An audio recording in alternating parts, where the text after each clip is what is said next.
Hello, my name is Lucas Freire. I come from Brazil and I've been living in Barcelona for a little bit over 10 years. I work mainly with techno for about 20 years now, and I've been making music for a little bit more than 15. In the beginning, I used to come to Europe for tours, so I was coming and going all the time. So I didn't really have a studio to work with. So I developed a way to produce music using visual references, analyzers. My studio in Brazil was also not that good because getting the right gear there is really hard and really expensive. So yeah, I had to develop this way of working to believe more in what I was listening by using these visual references. Here in Barcelona, I have a home studio, so of course I have problems with neighbors. I can't really have a good subwoofer, the monitors that I really would like to have. Also, I couldn't treat the room the best way, so I know that that I have problems in the room, and using these visual references help me to confirm if what I'm listening is really tight and really accurate. And also, I've been traveling a lot to work with other producers, so I always have to be able to work wherever I go. So even with this way that I work, even that I don't know the room where they work, the monitors they have, I still can trust in what I'm listening because after many years I got used to believe in the combination of this what I'm seeing with what I'm listening. So yeah, I hope today I can give you some nice tips about music production and visual references, analyzers, and help you guys out to make good music. So like I mentioned before, now I'm gonna give you a few visual tips of how to compare what you're listening to or what you're listening and have a more accurate result in the end.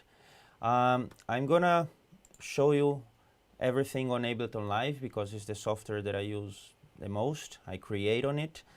And I'm going to start with the analyzer from Ableton because it comes with the software, it's free, and it can be very accurate.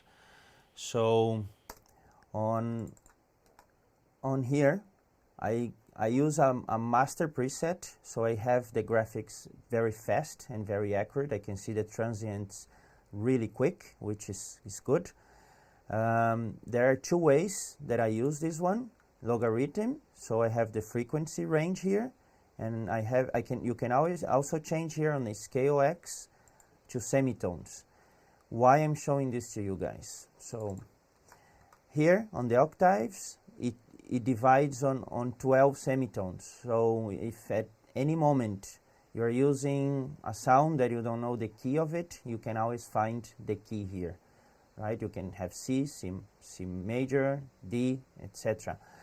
So if you want to really fine-tune something, find the key, put something on key, change for this mode, and you can get it done really quick. I usually work with the logarithm mode because for equalizing and doing my routine of basic routine of producing, it helps me more. Okay, so now let's listen what we are actually looking at. So here in logarithm mode, you can see all the frequencies, and why I changed to this, for example, I can solo the synth, and if I needed to know the note of it, I can actually look here, and I know it's a C. It's a MIDI track, so I know it's a C, but if it was an audio file that I had to find the key, this would be very, very helpful. So the next one I'm gonna show you is the Waves Pass Analyzer. It's very famous, very used by a lot of people, and the reason why I use it's because it was the first one that I started using, so I'm very, very familiar to it. You have up here the frequencies, and down here your stereo spectrum. So you have 2-in-1, which is really good. This is the peak mode, so you have a more accurate graphic. It's not so fast like other ones, but I'm very familiar to it, so it really helps me to have a good idea of the balance of my mix. So that's why I use it in every project I make. And the other feature that I like on it, you can change here for RMS mode. And the good thing is that it shows me the RMS graphic visualization. So changing from this peak mode to the RMS mode can really help me to trust in the end how balanced my mix is.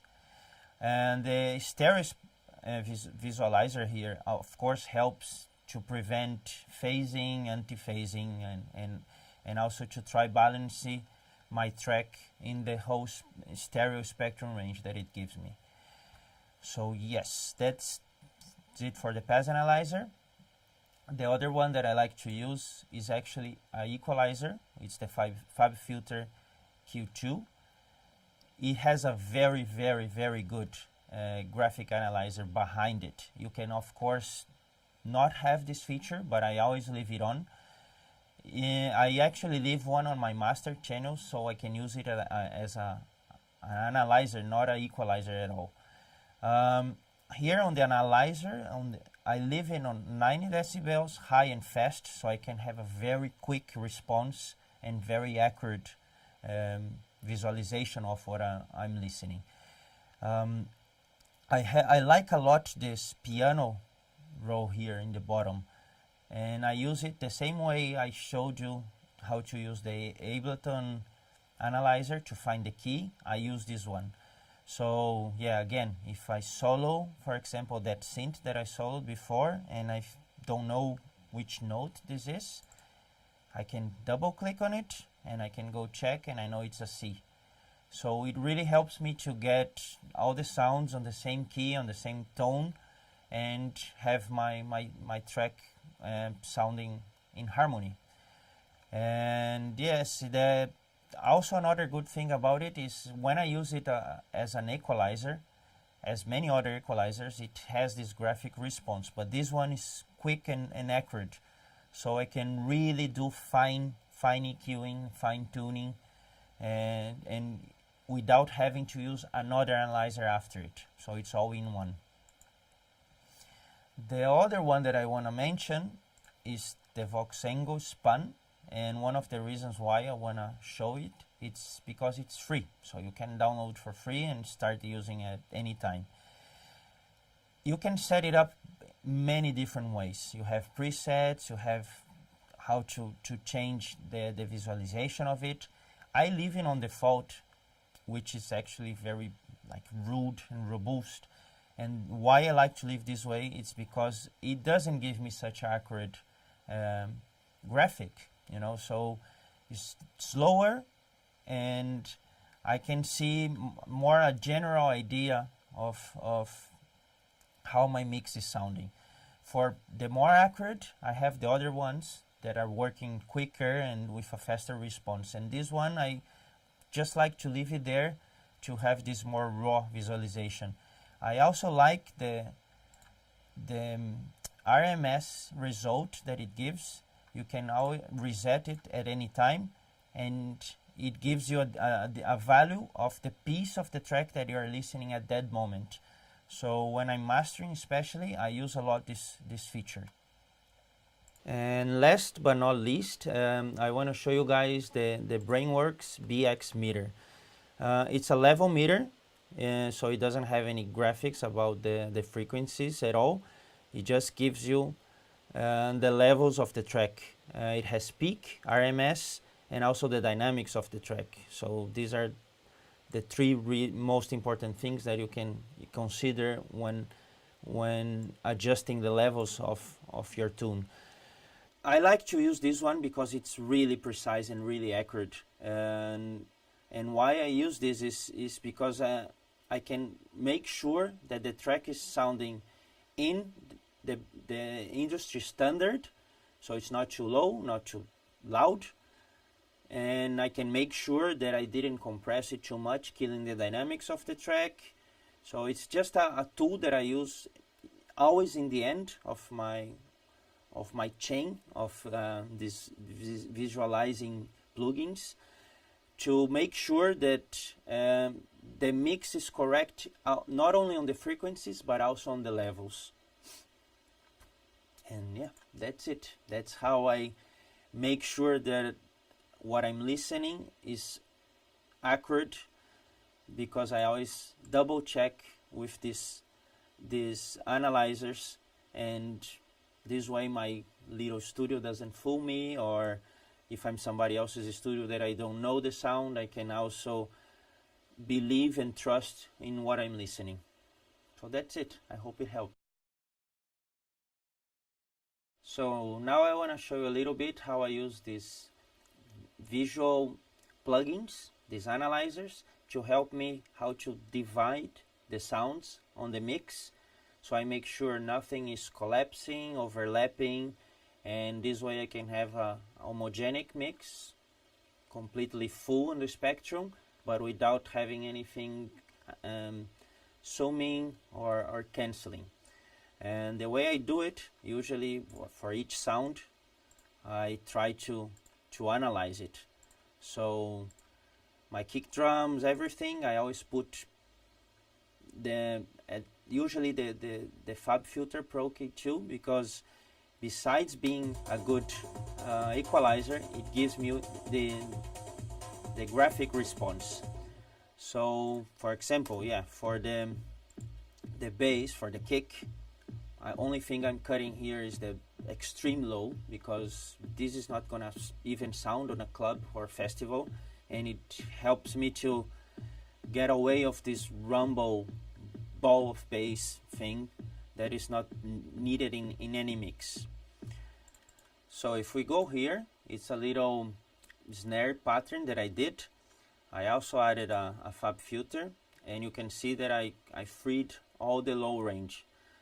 Why I did that is because the kick is very powerful in that area, and actually this snare is only a little feel, so it's not really necessary to have all that power. So it's better that I free all the low range and I leave the kick sounding really fat alone there. And here I clean that up, and I have only what I wanted from this snare, which is more the mid range. You can listen and see that I cleaned all this part. If I take this off, you'll see that it had a lot of lows, but I prefer to clean it up, and this together with the kick, it makes more sense. And this is something I do actually on the entire track. I go sound by sound, and I try to only leave the parts that each sound really needs. If it has a few semitone or a few harmonic that is too loud, I try to put it down.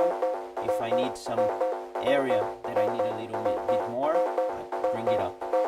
So I only use these visual tools actually to help me compensate things that are too much or too less on the track, and also help me to get together all these sounds to sound homogenic and clean as one.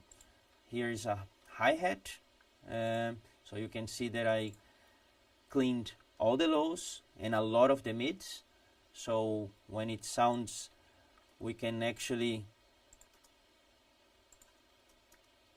where is it? Yeah, here. So yeah, you can see that all this other part, I didn't really need it, in the mix. So just clean it up, make sure the sounds only have what they really need, because this way in the end your final mix is going to be much more balanced, much more clean, and everything together is going to sound much better. So that's it. That's why for separating the sounds, I use also this analyzer, so I can make sure what to cut and never cut too much or too less, and things together sound homogenic, fat, full, but not excessive. So with the years and by my experience, this way that I showed you to work with, the analyzers and having this graphic visualization of the audio, proved to be something that I trust more because of the conditions that I work.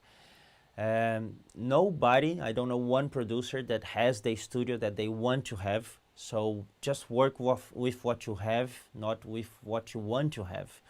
So in my case, I had to adapt to my conditions, and the analyzers really helped me to believe and trust in what I was listening.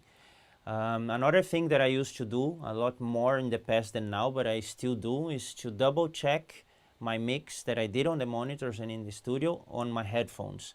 And the reason why I do that is because I wear the same headphones and the same brand and the same model for really more than a decade.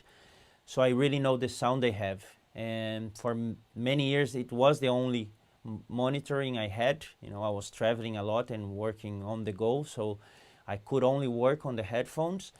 So I always check the sound there because I really know how they sound.